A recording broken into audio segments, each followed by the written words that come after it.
களங்கிடும் மகனே வருவாயா, இயேசு அழைக்கின்றார். கண்ணீர் துடைப்பார், மார்போடு சேர்ப்பார், மாறாது அன்பு நம் இயேசு.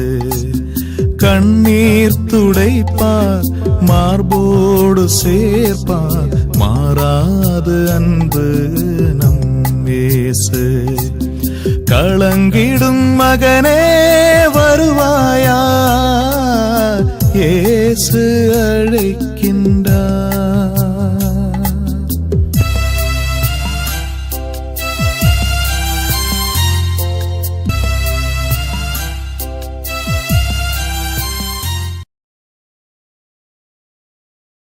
இயேசு கிறிஸ்துக்குள் பிரியமானவர்களே, ஆண்டவராக இயேசு கிறிஸ்துவின் பரிசுத்தமுள்ள திருப்பெயரிலே நல்வாழ்த்துக்கள்.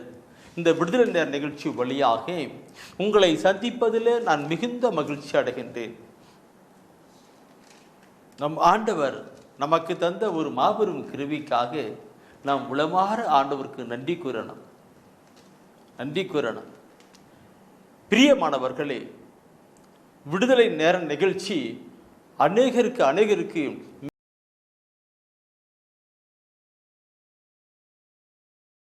நான் துதிக்கிறேன்.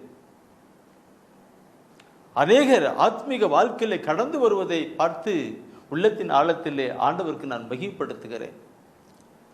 பிரியமானவர்களே, இதெல்லாம் ஆண்டவருடைய தெய்வீக திருவுளமும் சித்தமாயிருக்கிறது. 1 தீமோத்தேயு 2:4 சொல்வார்கள் அல்லவா புனித பவுலடிகள், எல்லா மக்களும் மீட்பு பெறவும் உண்மையை அறிந்துணர வேண்டும் என்று அவர் அவர் அவர் விரும்புகிறார். மீட்பு பெறணும், உண்மையை இறை வார்த்தையை அறிந்துணர வேண்டும் என்று அவர் விரும்புகிறார். எனவே தான் இந்த விடுதலை நேர நிகழ்ச்சியிலே இந்த இறை வார்த்தைகளை கொடுத்து மக்களை நடப்பிக்கிறார். இறைவார்த்தைகளை எல்லா மக்களும் மீட்பு பெற வேண்டும்.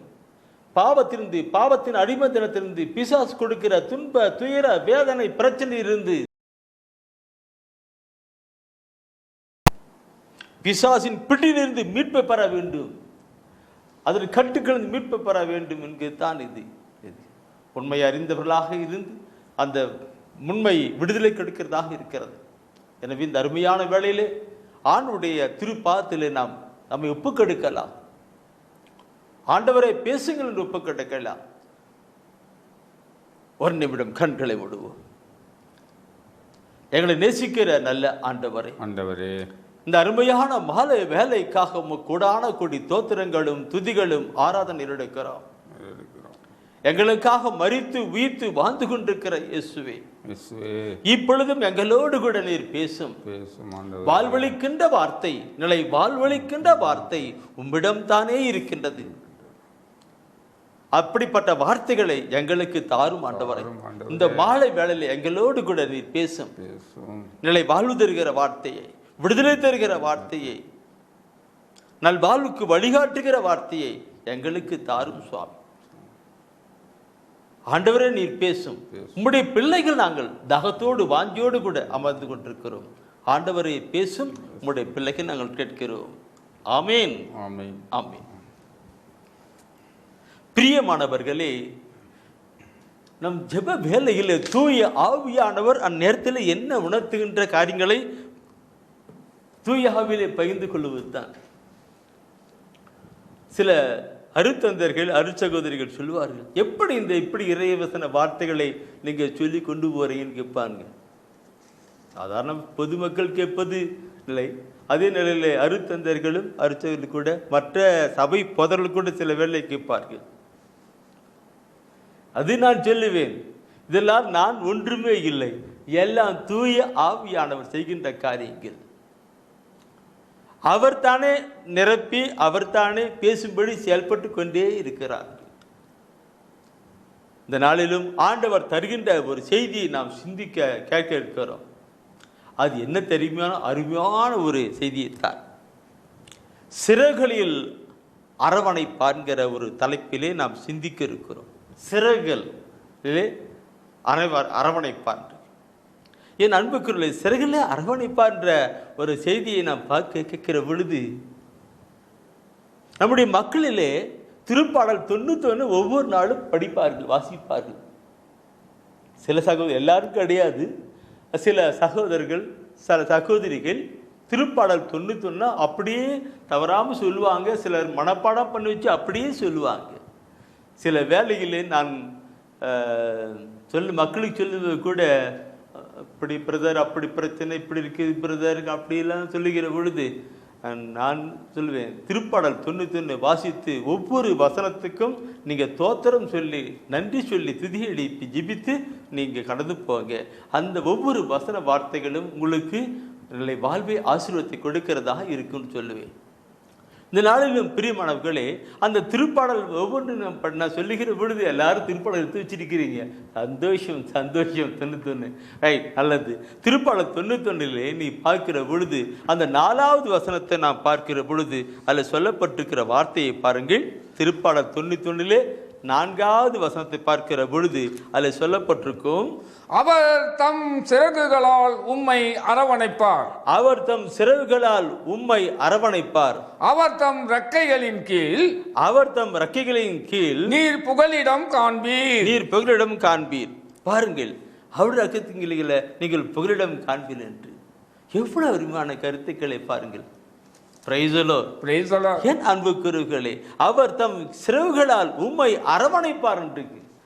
சிறகுகளால் அரவணைப்பார் போது ஆண்டவர் தன்னை உதாரணத்துக்கு நிறைய இடத்துல இப்படிலாம் சொல்லியிருக்கிறார். கழுகு போல சொல்லியிருக்கிறார், குழந்தை ஒரு கோழி போல சொல்லுகிறார், ஒரு தாயை போல சொல்லியிருக்கிறார், ஒரு நல்ல மேய்ப்பனை போல சொல்லுகிறார். இத்தனையோ அவருக்கு தன்னுடைய வாழ்க்கையில மக்களோடு கூட இணைந்து பிடிக்கிற வாரத்தில் நிறைய சொல்லியிருப்பார். இங்கே சொல்லுகிறார் உம்மை அரவணைப்பார் என்று. சிறகுகளால் அரவணைப்பார். சிறகுகளால் என்று அவருக்கு ஏதோ கையில் இந்த ஏதோ இறக்கை கிடையாது, இறக்கை கிடையாது, அது கையை தான் சொல்லுகிறது. அவருடைய கரங்களைத்தான் ஒரு இறக்கையாக அங்கே சிறகுகளாக கொண்டு வருகிறார். நாம் பார்க்கிறோம், அவர் தம் சிறகுகளால் உம்மை அரவணைப்பார் என்றால் அவருடைய திருக்கரங்களால் நம்மை அரவணைப்பார் என்று. அவர் அரவணைக்கிறார். ஒரு தகப்பன் தன் பிள்ளையை அரவணைப்பது போல, ஒரு தாய் தன் பிள்ளையை அரவணைப்பது போல அவர் நம்மை அரவணைக்கிறதாக இருக்கிறது. சிறகுகளால் அரவண. உதாரணத்துக்கு, அவர் தம் ரக்கைகளின் கீழ் நீர் புகலிடம் காண்பீர். ரக்கைகளின் எப்படி பாருங்கட்டுக்கு, அவருடைய ரக்கைகளின் கீழே, ரக்கத்தை கீழே நீங்கள் புகலிடம் காண்பீர்கள். புகழ் இடம் இன்றைக்கு அந்த புகலிடம் என்று பார்க்கிற பொழுது என் அன்புக்குரியவர்களே, பைபிளை பார்த்தனா புகலிடம் சொல்லுது. நமக்கு ஏதாவது நெருக்கடிகள் வேதனைகள் வருகிற பொழுது, உதாரணத்துக்கு நான் சொல்லுகிறேன், வண்டியில் போயிட்டு இருக்கிறோம், எதிர்பாராதமாக ஒரு மற்றவர்கள் நடந்துறதுக்கு ஏதோ ஒரு ஆக்சிடென்ட் ஆயிடுச்சு, அல்லது யாராவது நம்ம செயல்பட்டுட்டோம், அப்போ போலீஸ்கிட்ட போய் சரண்டர் ஆயிடுறாங்க, அங்கே அடங்கினவங்க போயிடுறாங்க. அதே போல எல்லா நிலைகளிலும் நம் ஆண்டோடம் புகலிடம் போகிறது கருடம். ஆண்டோடம் அடைக்கலம் புகலிடமாக கடந்து போகுவது தான் இன்றைக்கு. சரி, இந்த வசனத்தை நாம் 4வது வசனத்தை நாம் பார்த்தோம் அல்லவா? அந்த 4வது வசனத்தை பார்க்கிற பொழுது அந்த 2-3 வசனம் மிக அருமையான கருத்தை இன்னைக்கு சொல்லியிருக்கும். பிரியமானவர்களே, எல்லாம் படிக்கிறது தானே. ஆண்டவர் நோக்கி, நீரே என் புகலிடம், என் அரண், நான் நம்பியிருக்கும் இறைவன் என்று உரைப்பார்கள். அந்த தலைப்பை நீங்க பார்க்கணும். என்ன தலைப்பு? இந்த திருப்பாடல் 91 தலைப்பு பார்த்தீங்கன்னா, நம்மை பாதுகாக்கும் இறைவன் என்று சொல்லப்பட்டிருக்கிறது. நம்மை பாதுகாக்கும் இறைவன் என்று சில தலைப்பை சொன்னாங்க. நம்முடைய பாதுகாக்கும் இறைவன் சொல்ல, அப்போ நம்முடைய எல்லா நிலையிலும் பாதுகாக்கிறவர் அவர். நம்முடைய துன்பத்திலே, துயரத்திலே, வேதனையிலே, மற்ற நிலையிலே என்றிருக்கும். அப்போ இங்கே சொல்லுது, ஆண்டவரை நோக்கி, நீரே என் புகலிடம், என் அரண், நான் உம்மை நம்பியிருக்கும் இறைவன் என்று உரைப்பார். அப்படி உரைக்கிற பொழுது அந்த 3வது வசனம் சொல்லுகிறது, ஏனெனில் ஆண்டவர் உம்மை வேடனின் கண்ணினின்றும் வேடன் வந்து மற்றவர்கள் அது வேடன் வந்து மற்றவர்களை பிடிக்கிறது தான் இல்லைங்களா? அதே போல நமக்கு பிடிக்கிறது ஒருத்தன் இருக்கிறான். யார் அவன்? அவன் தான் அழகை இல்லைங்களா? நம்மை பிடிக்க ஒருத்தன் இருக்கிறான், பிடிச்சு கொண்டு போயிட்டு அங்கே பண்ணுறதுக்கு தான் ஒருத்தர் இருக்கிறான். அதே அந்த தான் வேடன் ஒரு மிருகத்தை, ஒரு பறவையை, ஒரு மிருகத்தை பிடிக்கிறான். அதே போல நம்மை பிடிப்பதற்கு ஒருத்தன் இருக்கிறான், அவன் தான் பொல்லாத பிசாசு என்று கொண்டு வருகிறோம். வேடனின் கண்ணின் என்றும் கொண்டளிக்கும் கொள்ளை நோயின்றும் தப்புவிப்பார் தான் அந்த 2-3 வசனம் சொல்லப்பட்டிருக்கு. கொண்டளிக்கும் கொள்ளை நோயும் தப்புவிப்பார். கொண்டளிக்கும் கொள்ளை நோய் இன்றைக்கு இன்னைக்கு பார்த்தோம்னா பயங்கரமான நோய்கள், வியாதிகள் இல்லைங்களா?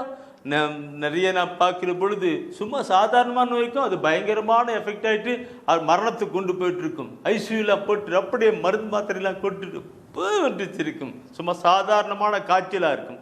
ஆனால் காய்ச்சல் அது இதோ நிலை கொண்டளிக்கும் கொள்ளை நோய்கள் என்று நாம் பார்க்கிறோம். இப்படிப்பட்ட நிலையிலெல்லாம் நம்மை பாதுகாக்கிறவர் தான் அந்த ஆண்டவர்.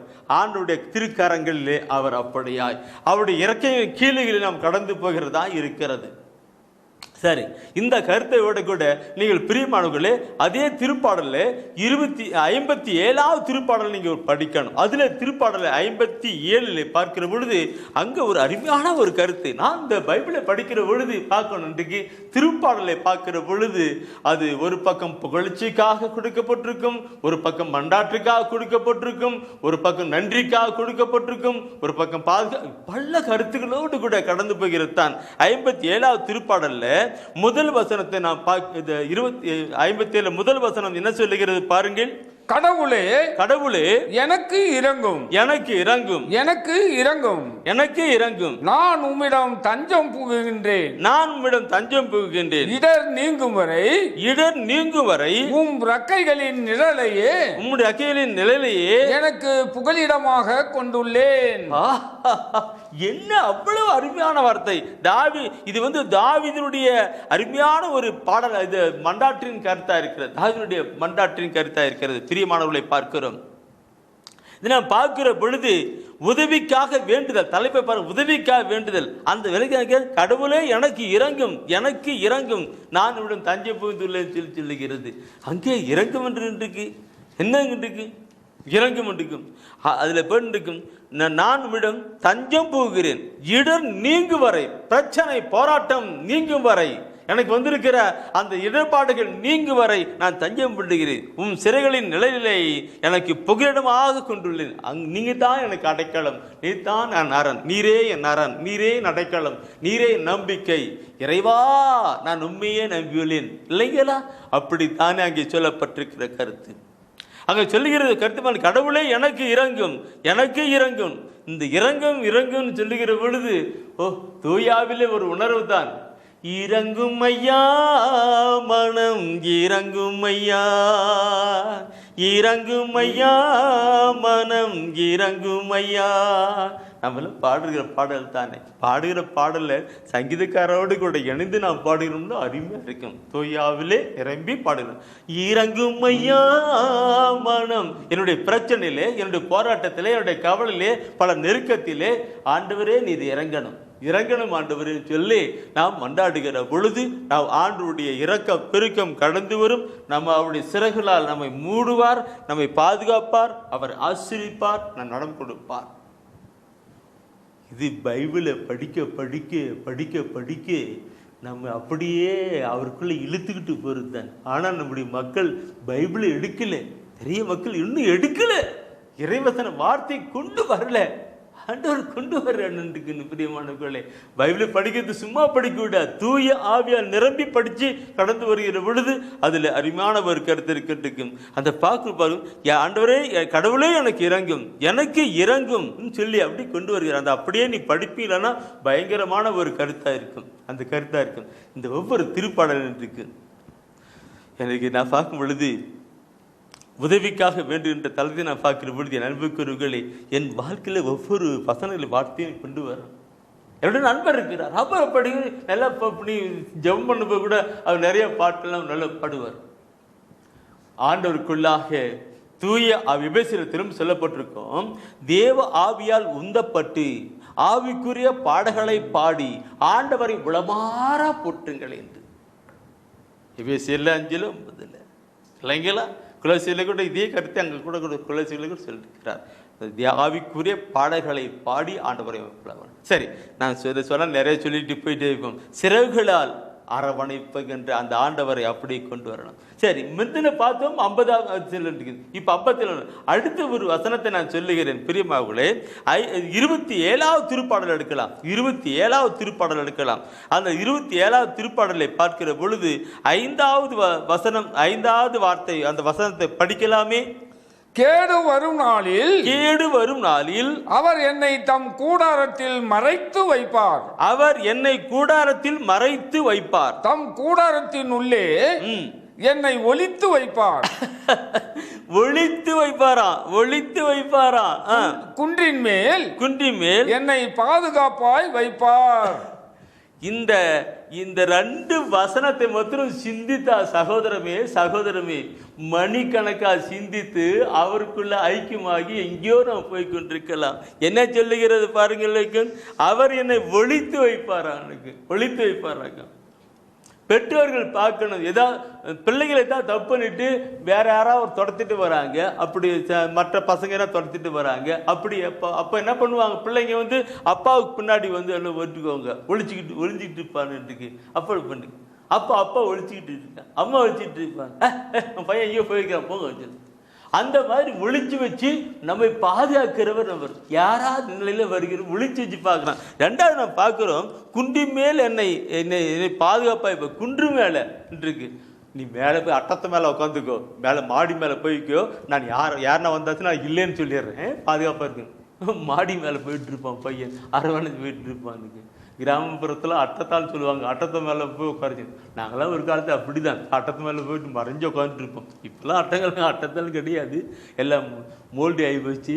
அந்த காலத்தில் கூரை வீட்டில் அட்டத்தால் சொல்லுவோம், அட்டத்தால் போட்டு போக்கும். இப்படியெல்லாம் கடவுள் நம்மை பாதுகாக்கிறவராய் உதாரணத்துக்கு நான் சொல்லுகிற பொழுது அந்த உணர்வோடு கொண்டு கொண்டிருக்கிறேன் பிரிமாவுகளே. ஆண்டவர் நாம் அப்படியா பாருங்க, தம் கூடாரத்தில் மறைத்து வைப்பார், தம் கூடாரத்திலே என்னை ஒழித்து வைப்பார்.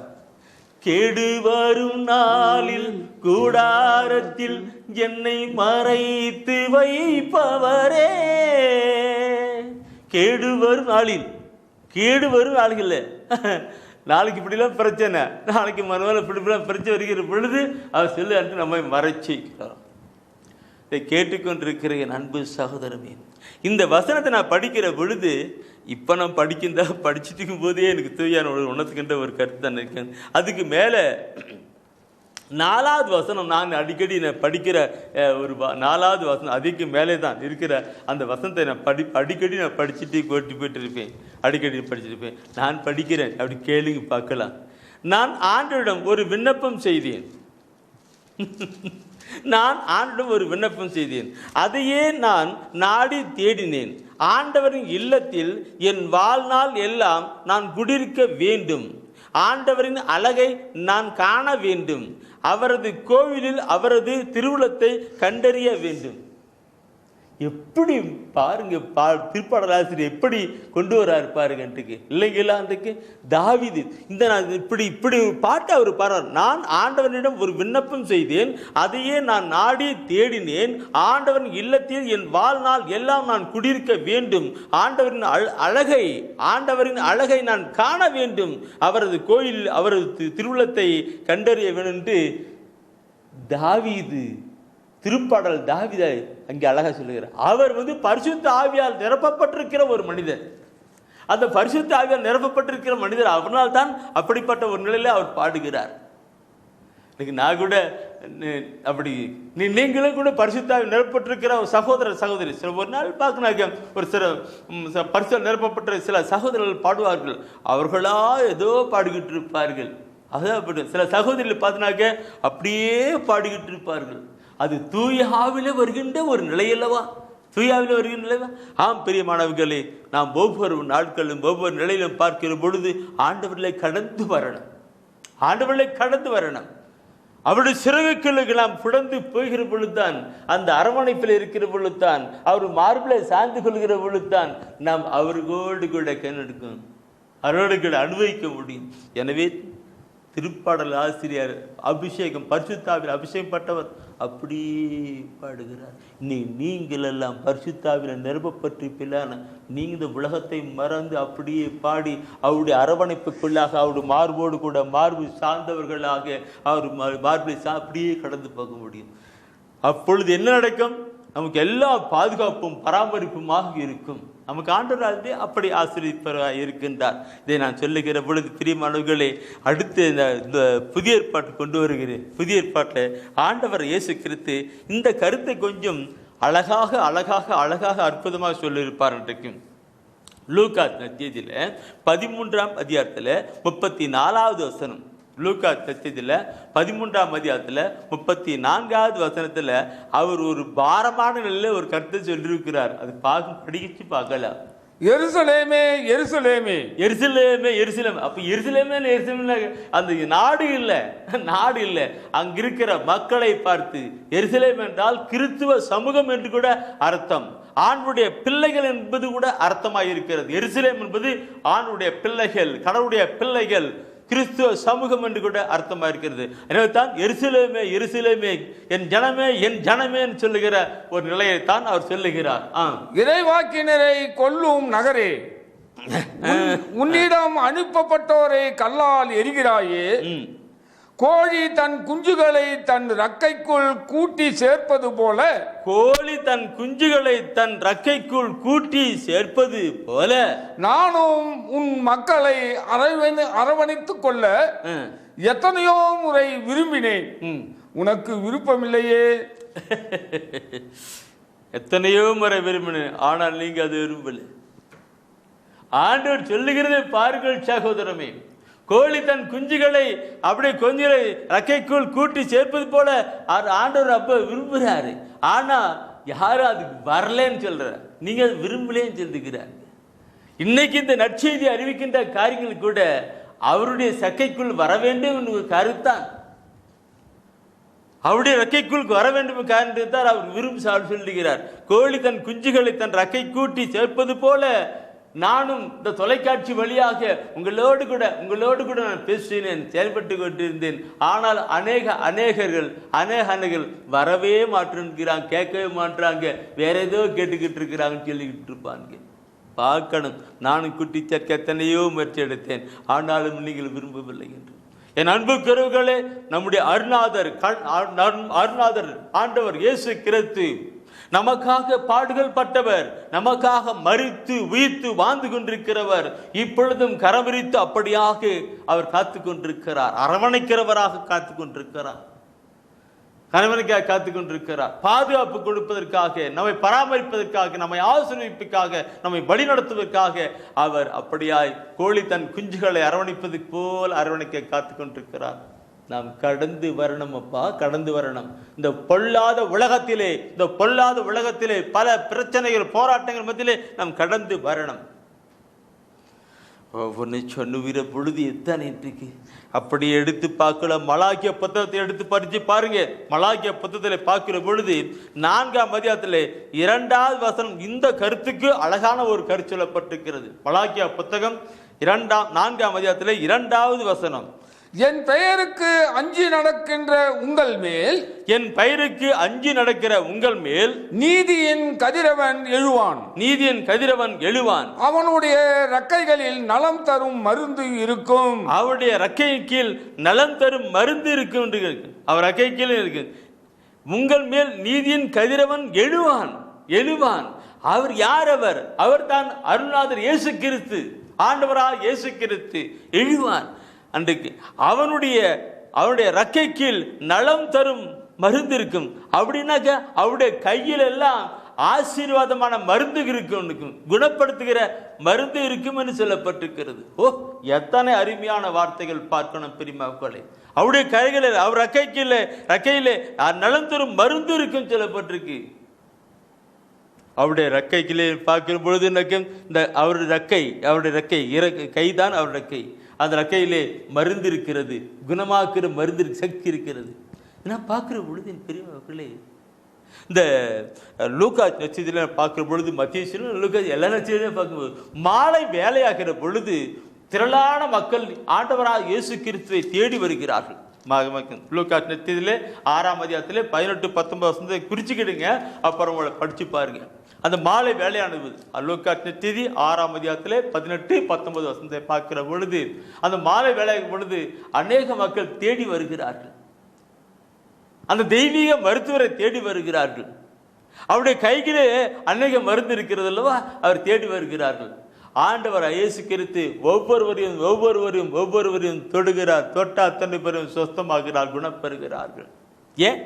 அவருடைய ரக்கையிலே கீழ் ரக்கை கீழ் நலம் தரும் மருந்து இருக்கிறது, குணமாக்குற வல்லமை இருக்கிறது, மருந்து இருக்கிறது, வல்லமை இருக்கிறது, மருந்து இருக்கிறது, வல்லமை இருக்கிறது.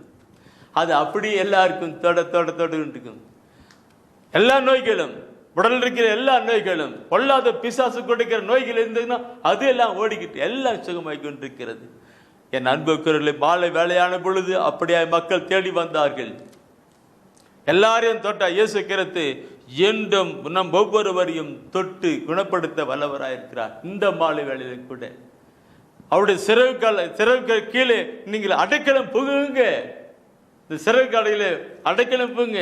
அந்த சிறகுகள் கீழே அடைக்கலம் போனா அவருடைய கரங்களுக்கு கீழாக கண்டு வாங்க. அவருடைய கரங்களில் இருக்கிற சிறகுகளில் இருக்கின்ற அந்த ஆசீர்வாதம் அப்படியே நம்ம பாதுகாக்கிறதாகவும், நம்மை அரவணைக்கிறதாகவும், நமக்கு சுகம் கொடுக்கிறதாகவும், ஒரு விடுதலை கொடுக்கிறதாக இருக்கும். அவருடைய சிறகுகளில் இருக்கு. நான் இப்ப சொல்லுகிற பொழுது ஒரு அருமையான ஒரு பெண்மணியை பற்றி சொல்ல இருக்கிறேன். ரூத்து. அந்த ரூத் ஆகமத்தை எடுங்க.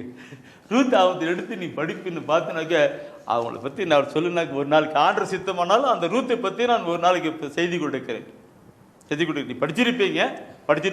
இருந்தாலும் கூட தூயாக உணர்த்தப்பட்டு அந்த மகள், அந்த சகோதரி எப்படியெல்லாம் செயல்பட்டாங்க, வாழ்ந்தாங்க, எப்படியெல்லாம் செயல்பட்டாங்கிறது அருமையான இருக்கும்.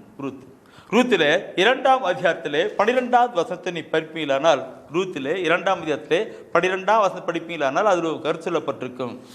நீ செய்துள்ள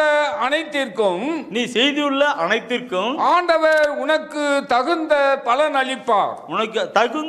அளிப்பார். ஆண்டவர் தானே உனக்கு தகுந்த பலன் அளிப்பார். இஸ்ரவேலின் கடவுளாகிய ஆண்டவருடைய ரக்கைகளின் அரவணைப்பை நீ தேடி வந்திருக்கிறாய். நீ அவருடைய ரக்கைகளின் அரவணைப்பை நீ தேடி வந்திருக்கிறாய். அவர் உனக்கு முழு நிறைவான பலனை அருள்வார் என்றார். அவர் உனக்கு முழு நிறைவான பலனை அளிப்பார். அவர் ரக்கைக்குள்ள நிறைவா பலன் இருக்கு. வார்த்தையை பாருங்க, வார்த்தை எப்படி சொல்லுகிற பாருங்க. அவங்க சொல்லுங்க, நீ செய்துள்ள அனைத்திற்கும் ஆண்டவர் உனக்கு தகுந்த பலன் அளிப்பார். மேல பலன் அளிப்பார். சரி, அதுக்குள்ள அப்படியே கொண்டாந்து வந்துட்டு அவர் அடுத்து கடைசி விடு, நீ செய்துள்ள அனைத்திற்கும் ஆண்டவர் உனக்கு தகுந்த பலன் அளிப்பார். ஃபர்ஸ்ட் பாயிண்ட் தலைப்பில். அதுக்கு அப்படி கீழே கொண்டாந்து கடைசி வீடு சில அவர் உமக்கு முழு நிறைவான பலனை அருள்வார். பலன் பலன் பலன் பலன். ஆண்டவருக்கு பிடித்தமான ஒரு வாழ்க்கை, உண்மையான ஒரு வாழ்க்கை நாம் வாழ்வோம் என்றால் ஆண்டவர் முழு நிறைவான ஆசீர்வாதம் நமக்கு கொடுக்கிறவராக இருக்கிறார். நம்மை ஆசீர்வதிக்கிறவராக இருக்க நம்முடைய வாழ்க்கை ஆசீர்வாதமாக இருக்கும். ஆண்டவருக்கு விரும்புவது என்ன? நாம் பரிசுத்தமான ஒரு உண்மையுள்ள மகளாக நாம் வாழ்ந்தால் நம்முடைய எல்லா பிரச்சனையிலும் தேவையிலும் அவர் தேடி போகிற பொழுது நம்மை ஆண்டவர் ஆசீர்வதிக்கிறவராக இருக்கிறார். அங்கதான் அதுதான் உதாரணத்துக்கு ரூத்தினுடைய சம்பவத்தை கொண்டு போறாரு. ரூத்தினுடைய சம்பவத்தில் என் அன்புக்குரியவர்களே, நாம் பார்க்கணும். நம்முடைய வாழ்க்கையில பார்க்கும் பொழுது நம்ம எல்லாம் ஆண்டவர் அப்படித்தான் அழைக்கிறார். ஆண்டவர் அழைக்கிறது பாருங்க. பல பிரச்சனை, போராட்டம், கவலை, கண்ணீரோடு கூட இருக்கிற ஒவ்வொரு ஜனங்களையும் பார்த்து ஆண்டவர் அழைக்கிறார். நான் முன்ன சொல்லப்பட்ட அந்த கோழியும் அந்த குஞ்சையும் கொண்டு வருகிறேன். அந்த குஞ்சானது போய் மேய்ஞ்சிட்டு இருக்கும் பொழுது அது பாட்டு மேய்ஞ்சிட்டு இருக்கும், எடுத்து சாப்பிட்டு தின்னுட்டு வெளியே அழிந்துட்டு இருக்கும். அந்த கருடனோ அல்லது விதனா வருகிற பொழுது இந்த தாய்க்கோழியானது ஒரு கத்தும். அந்த கத்துகிற பொழுது உடனே இந்த கோழி குஞ்சு இருக்குல்ல, அதெல்லாம் ஓடி வந்து அந்த அம்மாவுடைய அந்த ரக்கைக்குள்ள ஓடி போயிட்டு இருக்கும். கிராமத்தில் பார்ப்பவர்களுக்கு அது சொல்கிறது ஓகே தெரியும், தெரிஞ்சுட்டு இருக்கு, ஆமாம் ஆமான்னு சொல்லுவாங்க. ஆனால் சிட்டியில் வாழ்கிறவங்களுக்கு என்ன தெரியும்? கோழி அடிச்சு சாப்பிட்றதான் தெரியும். ஆனால் கோழி குஞ்சு எப்படி போகுதுன்னு நமக்கு தெரியாது. ஒருவேளை டிவியில் பார்க்கலாம், பார்க்கணும். நாங்கள்லாம் வாழ்க்கையில் அனுபவித்து கடந்து வந்து அதெல்லாம் சொல்கிறேன். அப்போ கோழி குஞ்சு, அது கோழி கத்துக்கிற பொழுது குஞ்செல்லாம் ஓடி ஓடி வந்துட்டு இருக்கும், அடைக்காமல் போயிட்டு இருக்கும், பாதுகாப்பாகிட்டு இருக்கும். நான் இதை சொல்லுகிற பொழுது சில ஒரு 2 வருடத்துக்கு முன்னாடி இருக்கிறேன். வந்துட்டு கோழி மழை பெஞ்சுட்டு இருக்குது, ரொம்ப கடும் மழை இருக்கு, கோழி வெளியே நின்றுட்டு இருக்கு. அந்த குஞ்செல்லாம் அப்படியே தாயின் வயிற்றுல போயிட்டு படிச்சுட்டு இருக்கு. கோழி நைட்டு ஃபுல்லாக மழையில் நனைஞ்சி கோழி கடைசியில் இறந்து போச்சு. நான் காலையில் வந்து பார்க்கும்போதுனாக்க கோழி இறந்து போயிட்டு இருக்குது, குஞ்செல்லாம் அப்படி இருக்குது. அந்த குஞ்சை அப்படியே பாதுகாத்து மழையில் நனையாத குஞ்சுகளை பாதுகாத்து கோழி இறந்து போச்சு, குஞ்சு பாதுகாப்பாக. அதை பார்த்துட்டு எங்கள் அப்பா சொன்னார், மகனை பார்த்தாடா எப்படி சொல்லிட்டு சொல்கிறார். பிள்ளைகள் பார்க்கணும் பிரிவு. என் அன்பு கருவுகளே, அது இந்த காலத்தில் கருவிட நம்மையெல்லாம் தாயின் கருவயத்திலே உருவாக்கின அந்த ஆண்டவர் கோழி தன் குஞ்சுகளை அரவணைப்பது போல நம்ம எல்லாம் அரவணைக்கத்தான் அவர் கூட்டுகிறார். மத்தியிலே 11ஆம் அதிகாரத்திலே பார்ப்பீர்கள், அது 28வது வசனம் சொல்லிக் கொடுக்கும். 10:11 அடிக்கடி நாம் கேட்கிற வார்த்தை தான் அது. 11:28. மேலும் அவர் பெரும் சுமை சுமந்து சோர்ந்திருப்பவர்களே, எல்லாரும் என்னிடம் வாருங்கள், நான் உங்களுக்கு இளைப்பாறுதல் தருவேன். அப்பக்கா ஆண்டவருக்கு அப்படியே கை வச்சு விசிட்டு இருக்கிறாங்க. நீ வாங்க, உங்களுக்கு நான் பாதுகாப்பு, உங்களுக்கு நான் ஆசீர்வாதம், விடுதலை கொடுக்க நான் இருக்கிறேன் தான் அங்கே ஆண்டவர் அங்கே அழைக்கிறார். கரவிரித்து சிறகுகள் எப்படி வித்தி அப்படி சிறகுகள் வாங்க உங்கட்டு போயிட்டுன்னு சொல்லிட்டு அழைக்கிறார். இந்த அழைக்கிறான்னு சொல்லுகிற பொழுது அருமையான ஒரு பாட்டு இருக்கு. நான் பாட்டுப்பையும் கேட்டிருக்கேன். இயேசு அழைக்கிறார், இயேசு அழைக்கிறார், அவளதன் கரங்கள் நீட்டிய அது கருத்து அறிமா இருக்கு. ஆவாலந்தன் கரங்கள் நீட்டியே இயேசு அழைக்கிறார், இயேசு அழைக்கிறார், இயேசு அழைக்கிறார், அவளை உன்னை தன் கரங்கள் நீட்டியே இயேசு அழைக்கிறார். சுமை சுமந்து சுமந்திருப்பவர்களே எல்லோரும் என்னிடம் வாங்கன்னு இயேசு அழைக்கிறார். பார்க்கணும் சரிங்களா? கண்ணீரெல்லாம் துடைப்பார், கண்மணி போல் காப்பார், கண்ணீரெல்லாம் துடைப்பார், கண்மணி போல் பார்ப்பார். வரணும். இன்னைக்கு நம்முடைய வாழ்க்கையில் எங்கெங்கேயோ ஓடிக்கிட்டு இருக்கிறாங்க. ஆண்டவர் நம்மை அழைக்கிறார். சரி, பார்க்கணும். இந்த கருத்தோட கூட பிரியமாக ஒவ்வொரு வசனத்தையும் நான் சொல்ல எல்லாம் எழுதுறீங்க, நம்ம குறிக்கிறீங்க, நல்லதுதான். நீங்களாம் கேட்டதோடு நின்று இருக்கக்கூடாது. நீங்கள் ஒரு நற்செய்தி அலராய் மாறணும். உங்களுடைய ஊரில், உங்களுடைய பங்குல, உங்களுடைய வட்டாரத்தில் நற்செய்தி அப்படியே அடிக்க கண்டது வாங்கி எல்லா மக்களுக்கும் நற்செய்தி போக்கணும். சரி, திருப்பாடலை இப்போ எடுத்துக்கிட்டுங்க. திருப்பாடல் 36 திருப்பாடல் 36 7-8 வசனம் நினைக்கிறேன். அதில் அருமையான 7வது வசனம் 36 7வது வசனம் பாருங்க. நான் கொண்டு வருகிறேன். கடவுளே உமது பேரன்பு எத்துணை அருமையானது, எத்தனை அருமையானது. மானிடர் ரெக்கைகளின் நிழலில் புகலிடம் பெறுகின்றனர். மானிடர் ரெக்கைகளின் நிழலில் புகலிடம் பெறுகின்றனர். எப்படி அருமையா பார்த்துங்க. மானிடர் ரெக்கைகளின் நிழலில் புகலிடம் பெறுங்க. இந்த நிழலின்னு சொல்றது எனக்கு பயங்கரமான கருத்து. எனக்கு நிழல் அப்போ ரெக்கை நகை அவருக்கு இந்த நகை அந்த சொன்ன மாதிரி நிறைய குஞ்சுகள் எல்லாம் போட்டு ரெக்கைக்கெல்லாம் அப்படி அடக்கிட்டு இருக்கோம். இப்போ அது நான் கையும் தான் சொல்லுகிறேன், அவருடைய கரங்களும் சொல்லுகிறேன். அப்போ ஆண்டுடைய கரங்களில் இருக்கிற நிழல் என்று பார்க்கிறோம். ஆண்டுடைய கரங்களில் இருக்கிற நிழல் என்று பார்க்கிறோம். அந்த கரங்களில் இருக்கிற நிழலுக்கு தஞ்சம் புகுன்ற ஒரு கருத்தை நான் தொடர்ந்து பார்ப்பேனாக. ஏசாயா 49